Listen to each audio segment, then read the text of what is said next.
for my professional acts, guess what? You're going to have all these loops, these are hoops that you've got to jump through to get to me, and then your recovery is capped. But guess what? If you're a school teacher and I sue you, it's unlimited exposure. And it's not all those hoops. That's the tort reform you got. So when they stand up and say, oh, you got tort reform here in South Carolina, that doesn't sound like a Republican idea to me. When I read the Constitution, it guarantees us equal protection in the laws. It says that we're going to have juries, and it describes them and how they're going to function. You see, when we talk about tort reform, there is some good tort reform. That kind of tort reform isn't. Those people got protections because they lobbied for them in Columbia. They paid money for lobbyists. And because those are the people, that make campaign contributions. Even our governor has had campaign contributions from trial lawyers, people like the ones that she just referenced.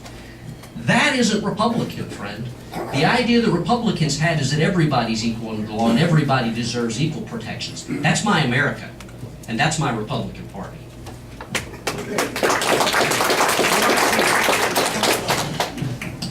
You know, I would, I guess, respectfully submit, their difference of opinion, and that makes the world go round. I mean, there's nothing wrong with that, and I think that's the beauty, again, of the whole debate that we can have as South Carolinians or as Americans.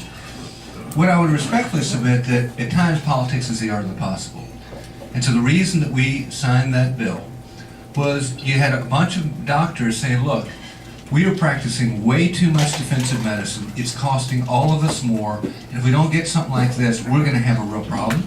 You had a whole host of other folks in, you know, you can only get what you could get at that bite of the apple. But it was important to get a bite at the apple in terms of tort reform, because over there in Hampton County, it was rated as a judicial hellhole, and you had Walmart buying a piece of land and ultimately selling that piece of land. They wouldn't build a Walmart because of joint and several liability. They could be tied up in a suit that they had nothing to do with simply because they had land in Hampton County and a sympathetic audience in that part of the state.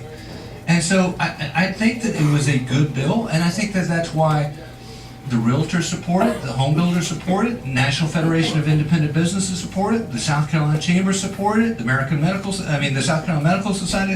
I could go down a long list of different folks that are in essence pro-business, pro-small business, and pro-individual liberty that support it. So I would grant Curtis's point that it wasn't a perfect bill, but I would say it was a whole lot better than doing nothing.